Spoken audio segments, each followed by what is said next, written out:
कि तुम जब आओगी तो खोया हुआ पाओगी मुझे। मेरे कमरे में किताबों के सिवा कुछ भी नहीं है। मेरे कमरे को सजाने की तमन्ना है तुम्हें।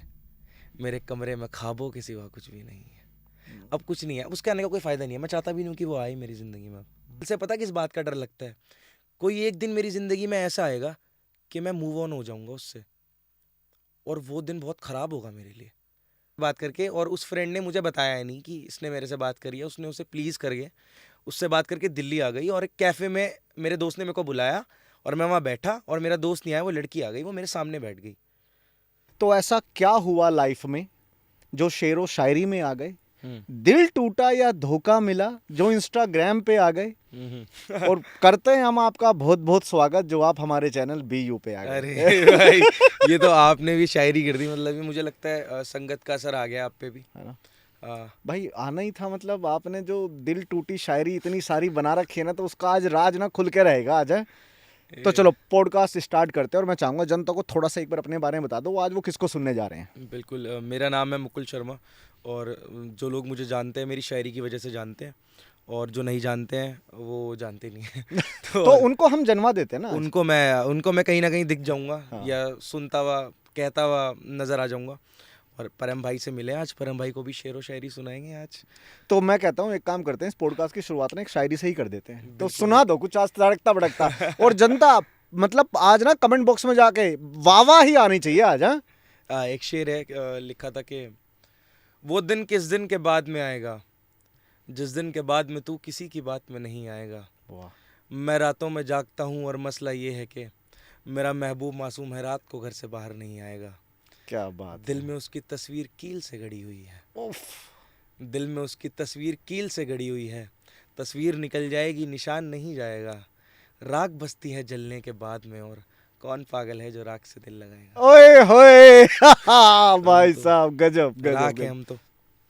ये जो इतने डीप थॉट आते हैं, अब शायर दो तरह के होते हैं। एक शायरी वो होती है जो कि दिल फेंक होते हैं, एक शायर वो होते हैं दिल जले होते हैं। आपकी कौन सी कैटेगरी है? हम ना दिल फेंके ना दिल जले हैं, हम किसी की मोहब्बत में हैं, और किसी की मोहब्बत में काफ़ी उम्र गुजरी है। ऐसे ज़्यादा उम्र नहीं है, 24 साल का ही हूँ, पर जितनी भी उम्र गुजरी है किसी की मोहब्बत में गुजरी है, और ऐसा लगता है कि आगे की जो गुजरेगी वो भी मोहब्बत में ही गुजरेगी। ओ भाई साहब, मतलब क्या लाइनें हैं भाई। हाँ, बस ये सब। तो भाई ये स्कूल का इस अगर मैं स्कूल टाइमिंग की बात करूं, तो शेरो शायरी तब से ही कर रहे हो? नहीं, ऐसा कुछ नहीं है। मैं बहुत ही अलग टाइप का इंसान हूँ, शायरी से अलग, बहुत मस्ती करने वाला, और बहुत पार्टीज करने वाला, बहुत बहुत कुछ करने वाला, जो मैं एज अ शायर लोग एक्सपेक्ट नहीं करेंगे मैं कि मैं वो सब करता हूँ, बट मैं वो सब भी करता हूँ। पर ये जो जॉनर मुझे मिला, ये मैं लिखा करता था पहले, शायरी नहीं लिखता था, मैं लिखा करता था चीज़ें, ओके। अपने लिए लिखा करता था। फिर सुनाना स्टार्ट करा मैंने कॉलेज के फर्स्ट ईयर से, धीरे धीरे करके लोगों को सुनाना शुरू करा। तो हम फ्लैट पर कुछ 18 लड़के रहते थे, और 3 BH के फ्लैट में, मैं देहरादून से पढ़ा हुआ हूँ, ग्राफिक एरा से। ओके। तो हम सब लड़के बैठ के शाम को एक माहौल इकट्ठा कर देते थे, एक चेयर लगा देते मेरी, मैं बैठ जाया करता था, सब शायरी सुना करते थे, और जो भी उनके अपने अपने काम हुआ करते थे वो शुरू कर दिया करते थे वो। हम्म। सबका अपना अपना है। तो ऐसे करके दोस्तों ने शुरुआत करवाई, और सोचा तो कभी भी नहीं था कि शायर बनूंगा, कभी नहीं सोचा ज़िंदगी में कि शायर बनूंगा। मेरे जैसा इंसान शायर, अगर मैं शायर बन सकता हूँ ना, तो कोई इंसान ज़िंदगी में कुछ भी कर सकता है, क्योंकि मैं नहीं मान सकता कि मैं शायर हूँ, आज भी नहीं मानता हूँ कि मैं शायर हूँ। तो पहले लिखते क्या थे आप? मैं पहले कुछ पहले मैं इंग्लिश में लिखा करता था। ओ भाई। वो इंग्लिश गाने, वो हाँ। टाइम था ना कि कौन में करेक्ट। कौन सुनते थे। राइट। इंग्लिश में फीलिंग्स लिखा करता था। फिर मुझे ना ये मतलब ये एहसास हुआ कि आप ना अपनी फीलिंग्स को इंग्लिश में ना जस्टिफाई नहीं कर सकते आप, है ना। प्यार तो यार हिंदी में ही पता अब लगता है। आप इंग्लिश में क्या बोलते, लव कैसे बोला आपने, बोलना एक बार। लव। मोहब्बत। ओ है ना। हो। है ना, तो अंदर से मोहब्बत क्या है? मेरे लिए देखो, सबका अपना पर्सपेक्टिव बिल्कुल है। बिल्कुल। मुझे लगता है मेरे लिए मोहब्बत यह है कि दुनिया ना ये चाहती है कि लोग उन्हें चाहें, है ना। आप किसी के साथ रिलेशनशिप में हो, आप चाहते हो कि वो आपको प्यार करे। चाहना नहीं चाहते लोग, चाहते हैं कि उन्हें कोई चाहे, चाहे जाना चाहते हैं, चाहना नहीं चाहते। करेक्ट। तो मोहब्बत मेरे लिए है किसी को चाहना, वो मुझसे मोहब्बत करे ना करे, ये उसका पर्सपेक्टिव है। मेरा ये है कि मैं अगर किसी से मोहब्बत करता हूँ तो मैं उसे चाहूँगा उस आखिरी हद तक जहाँ तक मैं चाह सकता हूँ, है ना, समुंदर के उस किनारे तक, आसमान की उस ऊंचाई तक, धरती के उस तल तक, वहां तक चाहूंगा जहां तक मेरी औकात होगी। वो मेरी मोहब्बत है, मेरे लिए मोहब्बत यही है। क्या बात है यार। कुछ मैंने लोग पागलपन भी कहते हैं इसको। बट मोहब्बत और पागलपन में क्या अंतर है? मोहब्बत और पागलपन में सिर्फ इतना फर्क है कि जब इंसान को मोहब्बत हो जाती है ना, तो वो मोहब्बत में है, और जहाँ इंसान की मोहब्बत उसके हाथ से निकल जाती है, बस फिर वो पागलपन का रास्ता शुरू वहीं से है। और मुझे लगता है उस पागलपन के बाद आई थिंक शायर आते हैं। हाँ मतलब, हाँ ये रास्ता तो वही है, रास्ता वही है, मतलब मंजिल तो है ही शायर बनना।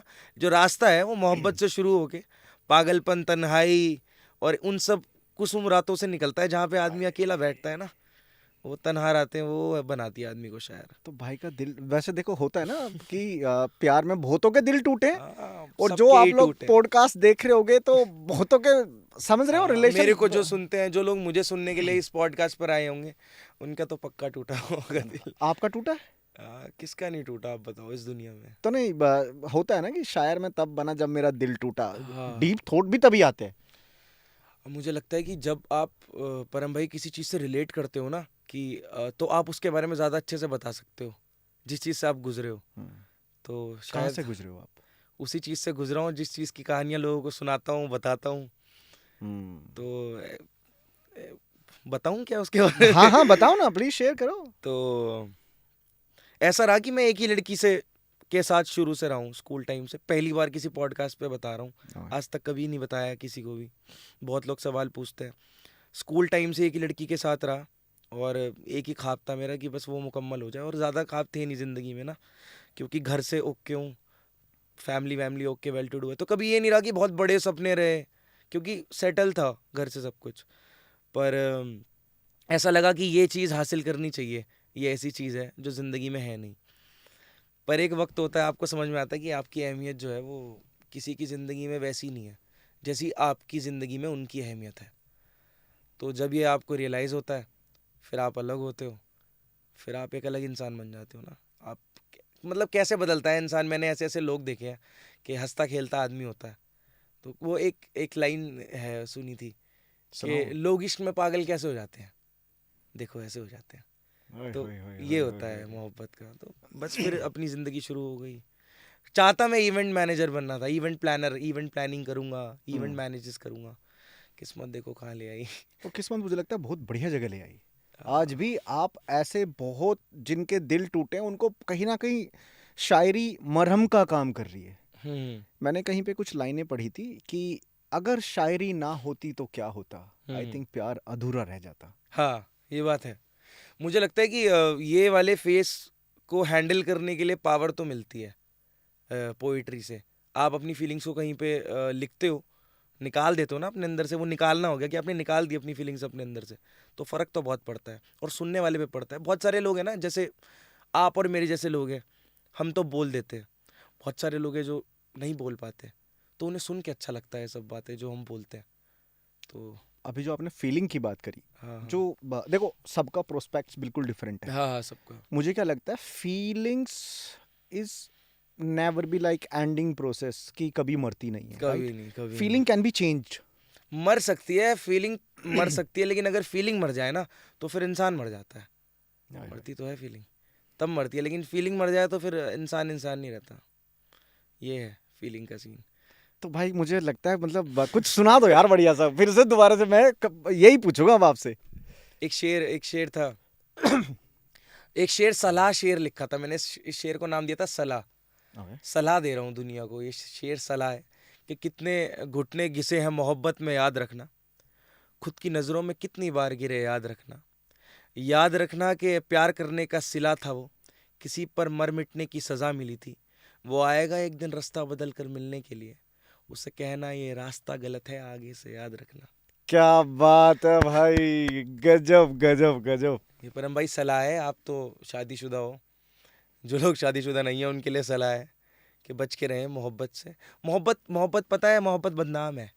मोहब्बत बहुत खूबसूरत चीज़ है। मोहब्बत बदनाम क्यों है, और आज की मोहब्बत का सिनेरियो क्या है? देखो, मोहब्बत बदनाम इसलिए है क्योंकि जब भी किसी के साथ कोई चीज़ गलत होती है ना, जैसे किसी को किसी ने छोड़ा या किसी के साथ कुछ भी हुआ, तो उसका ब्लेम इंसान पे नहीं जाता, उसका ब्लेम जाता है मोहब्बत के ऊपर। अब समझो इस चीज़ को, क्योंकि मोहब्बत ना मीडिएटर है ना, मीडिएटर। मैंने आपके साथ धोखा करना है ना, तो मैं मोहब्बत का यूज़ करके कर रहा हूँ। तो मीडिएटर जो है वो बदनाम होता है, आदमी बदनाम नहीं होता। फिर लोग मोहब्बत को बदनाम करते हैं। असल बात यह है, मोहब्बत बहुत खूबसूरत चीज़ है। अगर वो गलत इंसान से आप कर रहे हो तो वो मोहब्बत की, उसमें मोहब्बत की क्या खता है आप बताओ मुझे, अगर वो इंसान गलत निकला तो। यही रीजन है कि तुमने मतलब मोहब्बत को खराब इसलिए बोलते हैं कि तुमने मोहब्बत कर ली। हाँ, हाँ, कि करनी नहीं चाहिए थी। पर आप सही इंसान से मोहब्बत, करो ना, सही इंसान से करो ना। हमारे हाँ माँ बाप भी तो हैं, वो भी तो एक दूसरे से मोहब्बत करते थे, अरेंज बिल्कुल। मैरिज के बाद ही सही, पर करते थे। देखो पूरी ज़िंदगी गुजार दी एक इंसान के साथ, ये मोहब्बत है, ये असली मोहब्बत है। मेरी मेरे पापा की डेथ हो गई थी जब मैं ट्वेल्थ क्लास में था। मेरी ट्वेल्थ क्लास का फेयरवेल था। मेरा पेपर ऑलमोस्ट ओवर हो गए, पेपर ओवर होने से पहले फेयरवेल थी। 22 तारीख का दिन था शायद, 22 तारीख थी। और सुबह सुबह मेरे पापा को हार्ट अटैक आया और मेरे पापा की डेथ हो गई। क्या आज की डेट में अगर किसी के हस्बैंड की डेथ हो जाए या किसी की भी डेथ हो जाए, मुझे नहीं लगता कोई सिंगल रहने वाला है। जिस दिन मेरे पापा की डेथ हुई उसके बाद मैं तो एक ही इंसान को रोल मॉडल मानता हूँ अपनी ज़िंदगी, अपनी माँ को। मैं उनसे बड़ा किसी को नहीं मानता। उन्होंने क्या स्ट्रगल करे हैं, कैसे हमें पढ़ाया है, कैसे सब कुछ हैंडल करा है। और ये मोहब्बत है यार, कि कोई इंसान चला गया है ना, और आप उसके बिना रह रहे हो, उसकी याद में रह रहे हो, उसको याद करते हो, उसको प्यार करते हो। ये है मोहब्बत। ये नहीं कि कल ब्रेकअप हुआ और आज पैचअप हो गया और कल फिर ब्रेकअप हो गया। ये ना मुझे बहुत चीप लगता है। आज मोहब्बत के ना टुकड़े कर दिए इंसानों ने, और उस टुकड़े में 3 तरीके से बांट दिया: लव, सेक्स और धोखा। हाँ, परम भाई, ये बड़ा एक सीरियस झगड़ का से, लव, सेक्स और धोखा, इसका थंबनेल बनाएंगे, लव, सेक्स और सेक्स और धोखा, हाँ धोखा। इसको थंबनेल में डाल सकते हैं। सही है, लेकिन आपकी बात, आपको पता है यार, सारा ही पता, सबको ही पता है, सभी स्मार्ट है। ये सिनेरियो बड़ा गंदा है और ये जनरेशन को बहुत खराब करेगा आने वाले टाइम में। आप तो भाई इतनी शेरो शायरी करते हो, हाँ जी। तो लड़कियां तो दीवानी रहती होंगी तुम्हारी, कहाँ भाई। हैं? ऐसे ही मतलब प्यार करते हैं लोग, अच्छा लगता है, ऐसा कुछ तो नहीं है कि दीवानी दीवानी है।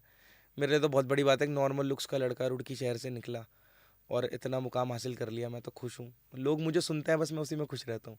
मेरे को दीवाने विवाने ये सब कुछ नहीं चाहिए होता। कोई अपना बेस्ट मोमेंट शेयर करो कि आप अरे अगर ये कहीं, सब दिल्ली का है ना अपना एक। जहाँ पे आप शोज करने जाते हो। अरे शो से अच्छा बताता हूँ आपको। बताओ। दिल्ली में मैं दिल्ली, मैं सबको पता है, आप तो मुझे ज़्यादा टाइम से फॉलो नहीं करते। हाँ, जो मेरे पुराने फॉलोअर्स हैं वो जानते हैं कि मैं दिल्ली बहुत आता हूँ और दिल्ली से मेरे को अलग प्यार है, मतलब दिल्ली का प्यार अलग है मेरे से। तो क्यों, तो मैं एक बार दिल्ली आया तो मैंने स्टोरी लगाई थी।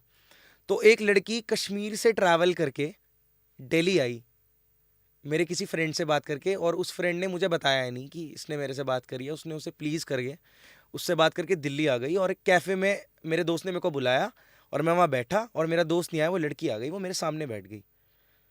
अभी वो सुन रही होगी पक्का 100%, वो सब कुछ सुनती है आगे नहीं। यार, उसको मेरा एक एक शेर याद है। मेरे सामने बैठ गई और मैं उसको ऐसे देख रहा हूँ। मुझे लगा यार ऐसे कोई आगे बैठ गया, मुझे लगा शायद शायद किसी कोई फ़ैन वैन होगा, कोई आ गया होगा। तो मैंने उससे बोला, मैंने कहा एक्सक्यूज़ मी। तो वो ना इतनी ओवर एक्साइटेड थी ना कि वो रोने लग गई मेरे को देख के। अब वो रोए और मैं उसको चुप करा रहा हूँ और सब मेरे को देख रहे हैं। मैंने कहा यार आज पिटूंगा मैं। मैंने कहा पता नहीं मैंने कुछ करा है या मुझे नहीं पता कि मैंने क्या करा है, नहीं रो रही है और मैं उसको चुप करा रहा हूँ। तो बहुत ज़्यादा रोने लगी। फिर मैंने उसको उठाया, मैं तो उसको बाहर लेकर, मतलब उठाया नहीं अच्छा। उठाया नहीं, उसको उठाया। मैंने कहा बाहर चलते हैं, थोड़ा सा ब्रीथ करो। पानी वानी लेकर गया बॉटल, मैंने कहा पानी वानी पियो, okay. She was so happy ना कि मेरे ऊपर ना कर्ज दे दिया उसने, वो पता है, वो मुझे लगता है मेरे ऊपर कर्ज दे दिया। मैं इतना ओवरवेल्म, वो उसका तो पता नहीं मैं और ज़्यादा ओवरवेल्म हो गया। मैंने कहा यार कोई मेरे लिए ऐसे कर सकता है तो फिर तो मुझे कितनी मेहनत करनी चाहिए अपने काम में। तो ये ऐसा मूवमेंट तो मेरे साथ कभी नहीं हुआ जैसा ये वाला मूवमेंट हुआ ना। ऐसा फैन मूवमेंट कभी नहीं हुआ। हाँ, एक लड़का मेरे एक शो में ना, वो भी पक्का देख रहा होगा, वो भी पक्का है। मेरा दिल्ली में शो हुआ था, बहुत टाइम बाद मैंने शो करा था। एक भाई हमारे राघव भाई हैं, वो भी शायरी करते हैं, बड़े भाई हैं मेरे, जैसे आप बड़े भाई हैं ना ऐसे ही वो भी हैं, वो शायरी करते हैं। उन्होंने और हमने एक शो प्लान करा था दिल्ली में, ओपन माइक था और भी लोग आए थे, काफ़ी सारे लोग थे, काफ़ी सारे पोइट्स थे हमारे साथ, बहुत अच्छे अच्छे पोइट्स थे, जिसमें से काफ़ी सारे लोगों को जानते हैं लोग, मैं नाम नहीं रिकॉल कर पा रहा सबके, काफ़ी सारे लोग थे। और ये साकेत के पास ही हुआ था ओके। शो। तो उसमें एक लड़का 350 किलोमीटर से ट्रैवल करके आया सिर्फ मेरे से मिलने के लिए। मतलब किसी के लिए नहीं होगी बड़ी बात, मेरे लिए बहुत बड़ी बात है। बिल्कुल यार, होनी भी मेरे चाहिए। लिए, मैं उस बंदे को बहुत प्यार दूंगा जो मेरे लिए 350, क्योंकि मैं किसी के लिए 350 किलोमीटर ट्रैवल करके नहीं जाऊंगा। और अगर मैं जा रहा हूँ तो मैं ये समझ सकता हूँ कि मेरे लिए वो कितनी बड़ी बात है। तो वो मोमेंट तो बहुत क्रेजी था उस बंदे के साथ मेरा।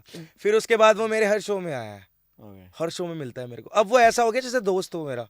हर शो में मैं उसको सब बढ़िया, हाँ सब बढ़िया, अरे हर शो ग्रेट में मिलता है ग्रेट। मेरे को। भाई दुनिया को तो इतना एंटरटेन कर ही रहे हो, हम्म। अपने आप को कैसे एंटरटेन करते हो? भाई मैं जैसे एंटरटेन करता हूँ अपने आप को, ऐसे कोई ना करे एंटरटेन अपने आप कैसे करते हो बताओ? को। मैं पूरी पूरी रात बैठ के शायरों की शायरियाँ सुनता हूँ, अकेले बैठ के। मज़ा आता है मुझे बड़ी। किस सबसे ज्यादा कौन पसंद है आपको? मेरे गुरु हैं जॉन साहब, हजरत जॉन इलिया, पाकिस्तान के शायर हैं, थे इंडिया के ही, अमरोहा के थे, पर बाहर चले गए थे पाकिस्तान।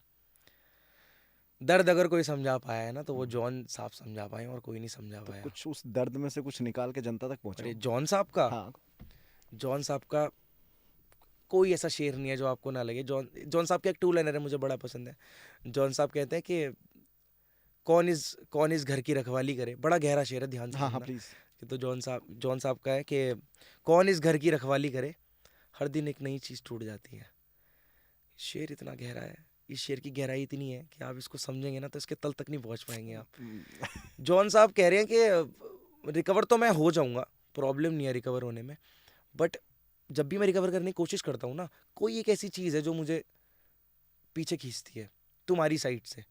तो कौन इस घर की रखवाली करेगा आप बताओ। हर दिन एक नई चीज़ कैसे रखवाली करेगा? पहरेदार उस घर की रखवाली कैसे करेगा जिस घर में हर दिन एक नई चीज़ टूट रही है? कैसे करेगा रखवाली उसकी? बहुत गहरा है। बहुत गहरा शेर है जॉन साहब ने जो शेर बोले हुए हैं। जॉन साहब का एक शेर है कि चारा साजों की चारा साजिशें, कह रहे हैं दर्द बदनाम तो नहीं होगा, कह रहे हैं हाँ दवा दो मुझे, हाँ दवा दो मुझे, मगर इतना बतला दो मुझे आराम तो नहीं होगा। तो वो इंसान ना, वो दर्द की गहराई, जॉन साहब से अच्छा दर्द कोई नहीं लिखता। और जॉन साहब ने बहुत कुछ सिखाया है। जॉन साहब की लाइनें सुन सुन के एक बात है, लोग पूछते हैं, जैसे आप सवाल पूछना कि दर्द क्या है। मैं पूछ लेता हूँ, दर्द हाँ, क्या है? हाँ, तो जिंदगी में 3 दर्द हैं बड़े, मर्द की जिंदगी में तो है ही। पहला ये कि हम उसके बगैर नहीं जी सकते, ये पहला है। दूसरा है कि उसको मालूम है कि हम उसके बगैर नहीं जी सकते, उसको मालूम है। और तीसरा ये है कि उसको मालूम है हम उसके बगैर नहीं जी सकते, वो फिर भी हमें उस हाल पे छोड़ देता है। ओए होए क्या बात है। ये है जो आदमी की ज़िंदगी को ना लूप में घुमा के रखते हैं, जो मोहब्बत में घुमा के रखते हैं। ये है। फरेब से क्या याद आता है? फरेब से याद आते हैं वो दोस्त जो बहुत बुरे वक्त में छोड़ कर चले गए, वो दोस्त याद आते हैं फरेब शब्द सुनते ही। तो उनके लिए कुछ लाइनें हो जाए। गद्दार दोस्तों के लिए कोई, ऐसे लोगों पे वक्त ही बर्बाद नहीं करना। छोड़ दिया मैंने, बहुत दोस्त छोड़े हैं मैंने। पैसे खा के भाग गए, धोखा दे के भाग गए, सबको छोड़ दिया मैंने। काफ़ी लोगों को छोड़ा है। वो लोग भी मुझे सुनते देखते हैं। वो भी सुन रहा होगा मेरे को। कोई बात नहीं, रख ले पैसे रख ले। पैसे, कोई मेरे से पैसे ले लेगा, मेरा नाम ले लेगा, मेरा टैलेंट ले लेगा, नहीं ले सकता। ले ले भाई, खुश रहे। पैसे रख अपने पास, खुश रहे। मेरे को पता है देख रहे होंगे वो लोग पक्का, तो अपने पास रखो, खुश रहो।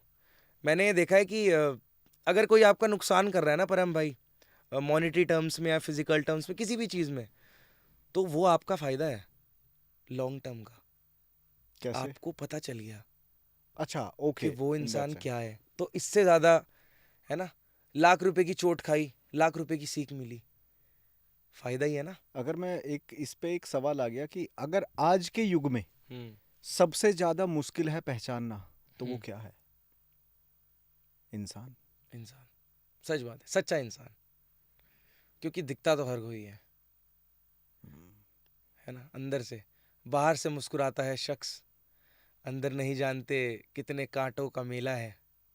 ये वाला, ये जो शक्ल से आदमी दिखता है ना, अंदर से नहीं है। नहीं है। आप भी मुस्कुरा रहे हो, क्या पता कि आप कौन सा गम छुपा रहे हो ना, अरे है ना? सही बात है पता नहीं ना इंसान यार। को। गम तो हर एक इंसान की जिंदगी का पार्ट है, हाँ, डिपेंड करता है आप उसको ले किस तरीके से रहे हो।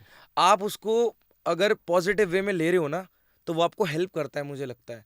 और मुझे ना डर लगता है एक बात से, पता, बहुत ज़्यादा जेन्युइन दिल से बता रहा हूँ ये वाली बात, पॉडकास्ट के लिए नहीं बोल रहा। मेरे को दिल से पता किस बात का डर लगता है। कोई एक दिन मेरी ज़िंदगी में ऐसा आएगा कि मैं मूव ऑन हो जाऊंगा उससे, और वो दिन बहुत ख़राब होगा मेरे लिए। और मैं इसी दिन की आस करता था पहले से कि मैं मूव ऑन हो जाऊं। पर मैं जिस दिन मूव ऑन हो जाऊंगा ना प्रॉपर, कि मतलब 1% भी मेरे अंदर उसका कोई पार्ट नहीं रहेगा, उस दिन मैं रिग्रेट करूंगा कि मैंने ऐसा क्यों करा। आप समझ रहे हो ये चीज़ कितनी गलत है। अगर ये चीज़ हो जाएगी तो ना मैं लिख पाऊंगा, ना मैं उन चीज़ों को वैसे फील कर पाऊंगा। ये जो जॉनर मिला है ना मुझे, ये गिफ्ट है। अगर मैं पूछूं कि दुनिया कैसे याद रखे आपको? जैसे जॉन साहब को रखते हैं लोग याद, जैसे मैं जॉन साहब को याद करता हूँ। जॉन साहब का किस्सा बताता हूँ आपको। जॉन साहब, आप तो नहीं जानते उनके बारे में ज़्यादा, बहुत बड़े शायर थे, हैं और रहेंगे। जॉन साहब का जो आखिरी मुशायरा था, उसमें जॉन साहब जिससे प्यार करते थे वो बैठी हुई थी। वो जॉन साहब का आखिरी मुशायरा था, उसके कुछ दिनों बाद वो मर गए थे। ओके। और वो आखिरी मुशायरा, वो वीडियो जब भी देखता हूँ ना, तो ऐसा फील होता है कि यार ये तो बंदा क्रेजी है। मतलब मोहब्बत करनी है तो जॉन जैसी करनी है, वरना फिर मोहब्बत करने का कोई फ़ायदा नहीं है। जिसने सारी ज़िंदगी एक इंसान के लिए निकाल दी है ना, एक इंसान की तन्हाई में गुजार दी। और तन्हा जीना बहुत बड़ा टास्क है। लोग बोलते ही हैं हम तन्हा है, तन्हा कोई नहीं होता, सबके पास होते हैं मशूक। जो तन्हा सच में जीता है ना, वो बहुत मुश्किल है। तो वो जॉन साहब ने पार करा है फेस। मैं चाहता हूँ मैं वो उस फेस तक आऊँ, वहाँ तक तो जाऊँ, थोड़ा तो आगे जाऊँ, अपनी साइड से तो कोशिश करूँ। ओके। मोहब्बत की इतनी बात होगी, इतने किस्से आपने बताए, मोहब्बत के ऊपर 4 लाइनें हो जाए। और सबसे पहले मुझे एक चीज़ बताओ, जब भी अभी देखो मेरे मुंह से निकला 4 लाइनें, शायरी में यही क्यों होता है 4 लाइनें? 5-6 में क्या मतलब कुछ घट जाएगा? घटेगा कुछ नहीं बरम भाई। पर एक फ्रेज सेट होता है ना। आप पोइट्री, आपको राइमिंग करनी होती है पोइट्री में। आप या तो 4 लाइन करोगे, या 8 लाइन करोगे, या 6, मतलब ये सेट है, 2-2-2 का सेट है। 5 लाइन नहीं कर सकते आप, 6 लाइन कर सकते हो आप। 4 लाइनें इसलिए बोला जाता है, ये जो बोलते हैं ना कि 4 लाइनें हो जाए, वो इसलिए बोला जाता तो है। चलो सुना दो फिर 4 लाइनें। कुछ शेर सुना दूं? मोहब्बत के ऊपर सुना दो, प्यार के ऊपर। प्यार के? अच्छा, तो आप प्यार पे क्यों सुनना चाहते हो? आप तो यार जो आपकी शायरी है ना, वो प्यार मोहब्बत के ही इर्द गिर्द है। ये तो जिस है। बंदे को नया नया प्यार हुआ होगा, वो आपकी शायरी सुन के अपने स्टेटस पे, स्टोरी पे जरूर लगाएगा। तो उन्हें दे दूं शायरी जो प्रपोज करना चाहते हैं उन्हें? ये मैं आपसे पूछूंगा वैसे। अभी तो आप आपकी कोई भी 4 लाइनें जो एक आपको शेर बड़ी है। खूबसूरत लगती अब है। आपने ये वाली बात छेड़ दी तो यही वाली बोल देता हूँ कि लोग बसते हैं समंदर से, लेकिन हम तुम्हारी आंखों में डूबने को तैयार हैं। लोग समंदर से बसते हैं ना, लेकिन हम तुम्हारी आंखों की गहराई में डूबने को तैयार। लोग बसते हैं समंदर से, लेकिन हम तुम्हारी आंखों में डूबने को तैयार हैं। किसको देखने की चाहत करे, तुमको देख लिया है एक बार। तुम्हारी जुल्फों की गहराई है बहुत, और हमको पसंद नहीं आता है किनारा। लोग कहते हैं चांद का टुकड़ा हो तुम, हम कहते हैं चांद टुकड़ा है तुम्हारा। ओए होए, शानदार। और जो अभी इससे पहले आप बोल रहे थे, लेट्स एग्जांपल, कोई लड़की को आपको प्रपोज करना पड़ जाए, ठीक है, शायरी अंदाज में, शेर व शायरी के शेरो शायरी अंदाज में, तो किस तरीके से प्रपोज करोगे? मैं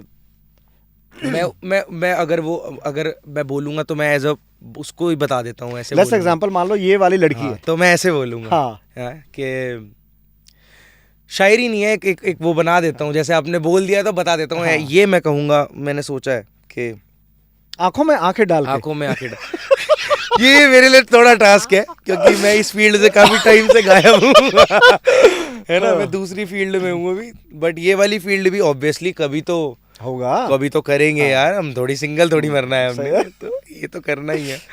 तो उसको ही बोलता हूँ कि एक शाम आऊंगा तुम्हारे घर पे। अच्छा, आपको देख नजरें मुझे नहीं देख रहा यार, आप पे जा रही है नजरें। तो एक शाम आऊंगा तुम्हारे घर पे, एक हाथ में एक गुलदस्ता लेकर। तुम्हें कहूंगा कि चलो मेरे साथ, रात को तन्हा बैठेंगे, कुछ बातें करेंगे, कुछ शायरी सुनाऊंगा, और मैं सारी रात तुमको ऐसे ही देखता रहूंगा, और चांद चिल्लाता रहेगा, मैं चांद हूँ, मैं चांद हूँ, मैं चांद हूँ। ओए होए होए, क्या बात है, वैसे इस पॉडकास्ट के बाद मुझे लगता है काफी डीएम आ जाएंगे आपके पास में। ऑलरेडी आते हैं डेली। अच्छा, अभी तक का सबसे बेस्ट डीएम कौन सा लगा जिसको पढ़ के ऐसा लगा ओ भाई ये क्या आ गया? अरे एक बेस्ट तो आते ही रहते हैं। एक डीएम ना डेली आता है मेरे पास 3 साल से। क्या बात कर रहे हो? रिप्लाई तो करते हो? क्या क्या रिप्लाई करूंगा परम भाई? ओके बताओ। पर डेली मतलब डे 1 2 उसने लिखा हुआ है ऐसे लिटरली ना, डे 1 2 3। मैं उसको बोलना चाहूँगा कि बहुत सारा प्यार है उसे मेरी तरफ से, बट मैं मुझे ना, मैं सच बताऊँ, मुझे समझ में नहीं आता कि मैं रिप्लाई करूँ क्या, इसलिए मैं करता ही नहीं हूँ। मैं क्या करूँ, मतलब समझ में नहीं आता ना। क्या करोगे आप फिर? उन लोगों का आपसे और बात करने का मन करेगा ना, आप किसी को एक रिप्लाई कर दोगे तो फिर वो उम्मीद जगाऊँ किसी में कि कोई मेरे से बात कर रहा है, वो मुझे अच्छा नहीं लगता। तो मैं प्यार करता हूँ सबसे जो मेरे से प्यार करते हैं, बट रिप्लाई करना ये लोगों को समझना पड़ेगा कि ये बहुत मुश्किल है मेरे लिए, ये वाला टास्क। भाई देखो, मैं इस चीज़ से ना रिलेट कर सकता हूँ। जब तक मैं आपको जानता नहीं था, हाँ। सिंपल सी बात है, आप किसी को क्यूरियोसिटी होती है कि आप जानो, और हम पॉडकास्ट कर रहे हैं तो कहीं ना कहीं थोड़ा सा R&D करना हाँ पड़ता जी, है। हाँ जी। मे बी शायद ये नई लाइनें हों आपके लिए, ठीक है, पर मुझे लगा कि मैं इसी अंदाज में आपको बताऊं। एक होता है, एक शायरी दी, सुनी, आपने बोला चलो बहुत बढ़िया। एक शायरी होती है कि भाई मतलब दिल को छू के पार पार कर गई, और जो आपके वर्ड्स हैं, जो भारीपन आपकी शायरी में, भाई साहब वो तो छाती पे लगती है कसम से। हाँ, तो ये जो टैलेंट है ना, मतलब हाँ जी, इस टैलेंट को ना लोग बाग बहुत इसीलिए बहुत प्यार कर रहे हैं आपको, क्योंकि वो उन्हें लगता है जो मैं बोलता हूँ उनको हिट होता है वो, है ना। और जब आपको कोई चीज़ फील होती है ना, तो फिर वो ये ना, सब कुछ अंदर ऐसे लगता है ना, जब कोई चीज़ ऐसे लगती है तो फिर आप हिट हो जाते हो। जैसे हम बहुत सारे आर्टिस्ट से कनेक्टेड रहते हैं इस वजह से, क्योंकि हमें उनका काम पसंद आता है। हमें जॉन साहब इसलिए पसंद आते हैं क्योंकि हमें लगता है कि वो बहुत ही ऐसी मोहब्बत तो हम कर ही नहीं पाएंगे जैसी वो करते हैं, जो लाइनें वो बोल देते हैं। तो यही है शायरी का। जॉन साहब एक लाइन कहते हैं बड़ी अच्छी, ये जॉन साहब का सबसे खूबसूरत शेर है, बहुत सिंपल, और कितने अच्छे तरीके से जॉन साहब ने कहा है कि जो ना आने वाला था ना, उससे हमें मतलब था। कह रहे हैं वो जो ना आने वाला था ना, उससे हमें मतलब था, आने वालों का क्या है, आते आते होंगे। क्या बात है, सही बात है। पब्लिक आजकल जो अपने पास है उसको लेकर संतुष्ट नहीं है, जो नहीं है या कल को जिसके आने वालों का क्या है, आते होंगे। तो आते यही है, तो ये है, और सबकी लाइफ। और ये देखो कहीं कहीं भी रिलेट कर सकते हो आप इस शेर को, है ना। चलो आने वालों से पूछ लेते हैं कि आज तो सिंगल हो, ठीक है, कल को मिंगल भी होगे, बिल्कुल 100% तो होगा यार। जो लड़की आएगी लाइफ में, उसको कुंडली देख के पसंद करोगे या शेरो शायरी देख के पसंद करोगे? यहाँ मतलब शेरो शायरी से तो नहीं करूँगा, बट लड़की ना तो बहुत खूबसूरत चाहिए, और ना बहुत फैशनेबल, ना बहुत जेंजी। लड़की बड़ी सिंपल चाहिए मेरे को, सिंपल लड़की हो, और ऐसी लड़की हो जो मेरा ध्यान रखे, मैं उसका ध्यान रखूँ, बस यही तो है। और करना क्या है हमने, यही तो है प्यार। करेक्ट। अभी शायरी, शेरो शायरी पे हम बात कर रहे थे, हाँ तो जी। हम वर्ड्स की बात कर रहे थे, तो मुझे एक चीज़ और बताओ, जितने भी शायर बने हैं आज तक, वो कहीं ना कहीं मोहब्बत में इतने गुजर के बने हैं, हाँ, कि वो गुजर ही चुके हैं। हाँ, बिल्कुल बिल्कुल बिल्कुल। तो ऐसा होना जरूरी होता है कि आपको पूरा डूबना पड़ता है? सबसे बड़ा एग्जांपल तो मुझे लग रहा है अभी आप ही बैठो मेरे सामने। तो नहीं, ऐसा नहीं है। मुझे लगता है 2 टाइप के राइटर्स होते हैं। एक राइटर्स होते हैं ना जो आपकी स्टोरी पे भी लिख देंगे, मतलब आपको उन्होंने आंक लिया अच्छे से कि आप ये इंसान हो, आपकी ये शख्सियत है, और फिर उन्होंने आपकी पर्सनैलिटी पे लिख दिया।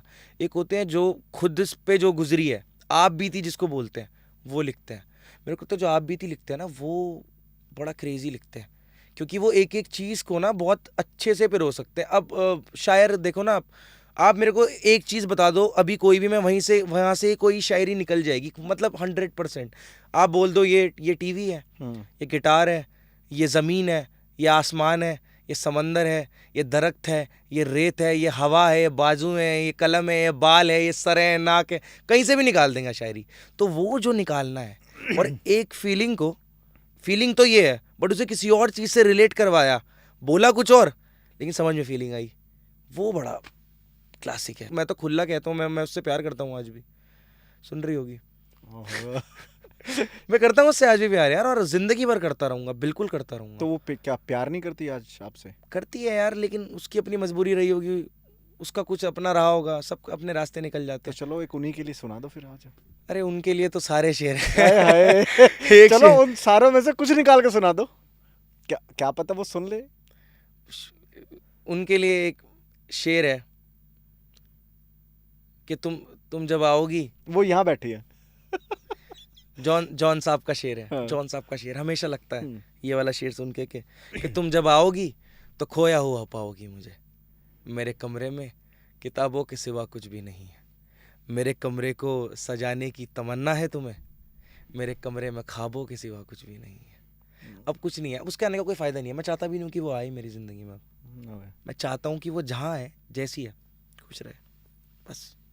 मैंने आपके बहुत सारे शोज देखे जो आपने किए हैं अभी, दिल्ली में भी आपने किया था। हाँ, दिल्ली ठीक है? में तो शोज भाई करता रहता हूँ। क्या भीड़ लगी रहती है यार। हाँ, चक्का जाम कर देंगे। चक्का जाम रहता है भाई। वैसे तो जब भी हम शायरी की बात आते हैं तो जो पुराने, अगर थोड़ा सा मतलब टाइम को पीछे लेके जाए हाँ तो जी, शायरी का होता था कि कोई दिक्कत नहीं, शायरी चल रही है, आराम आराम से चल आराम रही आराम से है, सिर्फ अभी नहीं। लेके चलो भैया पेश करो। तो कुछ अपने कुछ शो के किस्से बताओ, कुछ अगर आपको लगा हो कुछ कि हाँ भाई ये तो बहुत ही भयंकर था। तो कॉलेज का नाम तो नहीं लूंगा, बट ले दो, नहीं नहीं पहचान जाएगा। नहीं पहचान जाएगा नहीं, फैकल्टी अच्छा नहीं लगेगा, बड़े हैं, इज्जत करनी चाहिए। मैं इज्जत ही करता हूँ सबकी, अपने बड़ों की। मैं एक कॉलेज में शो करने गया था, अराउंड 5-5.5 हज़ार लोगों का शो था। तो मुझे बड़ा बुरा लगा, मतलब ऐसा तो नहीं लगता, बट मैं रूम में गया तो फैकल्टी वगैरह आई। तो मेरा ना वहाँ पर जाना बहुत अनएक्सपेक्टेड था। पहले तो मेरा प्लान नहीं था, मेरा एंड मोमेंट पे प्लान बना। मेरा एक फ्रेंड है, वो भी शो कर रहा था, तो उसने कहा कि करते हैं, कोई दिक्कत नहीं है। तो मैंने कहा चलो प्लान करते हैं फिर। तो लास्ट मोमेंट में प्लान हुआ, फैकल्टी को नहीं पता था कि मैं आने वाला हूँ, उन्हें मेरे बारे में नहीं पता था। तो उन्होंने काफ़ी गलत तरीके से बोला कि ऐसे किसी को भी ले आए हो आप टीवी आर्टिस्ट वगैरह आ रहे हैं यहाँ पर परफॉर्म करने, आप किसी को सोशल मीडिया इन्फ्लुएंसर को ले आए हो, कौन है, हम जानते नहीं है। मैंने कहा, मैंने फील नहीं करा। मैंने कहा मैं परफॉर्म करने आया हूँ, मैं अपने लोगों को सुनाऊंगा और मैं चला जाऊँगा। मैं स्टेज पे चढ़ा और मैंने सिर्फ इतना बोला कि मेरा नाम है मुकुल शर्मा। वो आग लग गई होगी भाई। बैंग था वो मेरी भी आंखें खुली। मुझे भी नहीं इतना एक्सपेक्टेड था, जब मैं जेन्युइन बता रहा हूँ, मुझे भी नहीं एक्सपेक्टेड था, क्योंकि मैंने करे नहीं है इतने बड़े बड़े शोज़ कभी, ज़्यादा बहुत कम शोज़ करे हैं बड़े बड़े। मैं खुद खुल गया जब भी वो शो रैप अप हुआ ना, मैं स्टेज से उतर रहा था, लोग मेरे को बोल रहे थे आप वापस स्टेज पे जाओ, किसी और आर्टिस्ट को नहीं सुनेंगे, वापस आओ वापस आओ।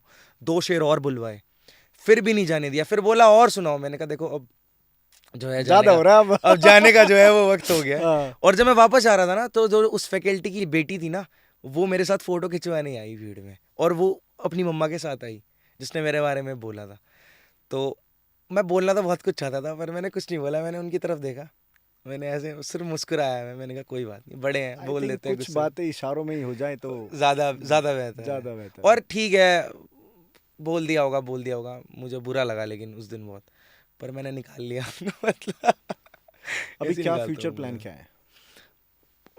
गाने फ्यूचर है अभी। Okay. अभी 4 गाने ऑलरेडी बन चुके हैं मेरे। 3 रिलीज कर चुका हूँ, 4 मेरे पास बने हुए हैं, बैक टू बैक फेंकने हैं। और 3-4 कोलैबोरेशन आने वाले हैं, बहुत अच्छे गानों में पोइट्री आने वाली है मेरी। ये है प्लान। और पोइट्री तो कभी छोड़नी नहीं है, शायरी तो करनी है, शायरी तो कभी नहीं छोड़नी। अब प्लान है मेरा दुबई। अब मैंने शो मारना है दुबई, वो मेरा प्लान है। और इस साल के एंड में एक शो दुबई होगा। बिल्कुल बिल्कुल भाई, हमारी 100%। ब्लेसिंग्स आपके साथ हैं। और जो आपके चाहने वाले हैं वो भी कि भाई जाए कहीं ना कहीं बम फोड़ के तो आए यार। हैं? बिल्कुल भाई, तो भाई 100% फुल पावर। मुझे तो बड़ा मजा आया पॉडकास्ट करने में। Same with ठीक me है, भाई। मतलब ये शेर व शायरी वाला मेरा पहला पॉडकास्ट था। ठीक है, और आई थिंक अगर आप लोगों को ही पसंद आया तो भाई के जाके देखना, जो नहीं जानते या जो जानते भी हो तो जाके देखना, पॉडकास्ट है। Thank you so और much। लास्ट में शायरी अंदाज में ही आप एक मैसेज या कुछ भी एक शेर जनता के लिए। मैं एक सलाह देना चाहूँगा सबको हाँ, कि शेर व शायरी तो सुनते ही रहते हैं मेरी। मैं एक सलाह देना चाहूँगा कि किसी के साथ भी आप अगर प्यार में हो, मोहब्बत में, कहेंगे पूरे पॉडकास्ट में प्यार मोहब्बत की बातें चल रही हैं, हाँ तो है भी पर podcast है, हाँ। हम इंसान ही प्यार मोहब्बत वाले हैं। किसी को छोड़ देना, अगर कोई बहुत ज़्यादा जाना चाहे ना तो छोड़ देना, मत पकड़ के रखना। ज़्यादा पकड़ोगे तो बहुत मुसीबत होगी तुम्हें भी और उसे भी। तो कोई ज़्यादा हाथ छुड़ाना चाहे तो छोड़ देना, और फिर अपने काम में लग जाना। और मोहब्बत करना कभी मत छोड़ना, ये तो है। चलो, थैंक यू मुकुल भाई, बहुत अच्छा thank लगा you, भाई है आपसे ना? मिलके। और फिर दोबारा मिलेंगे। तब तक परम भाई का इंस्टाग्राम, परम भाई का यूट्यूब चैनल जो भी मुझे देखने आए हैं, सब्सक्राइब कर दो, लाइक कर दो, शेयर कर दो, क्योंकि परम भाई बहुत ही अमेजिंग आदमी है और बहुत ही मज़ेदार आदमी है। चल थैंक मज़ा यू आया मेरी भाई। जान, थैंक यू।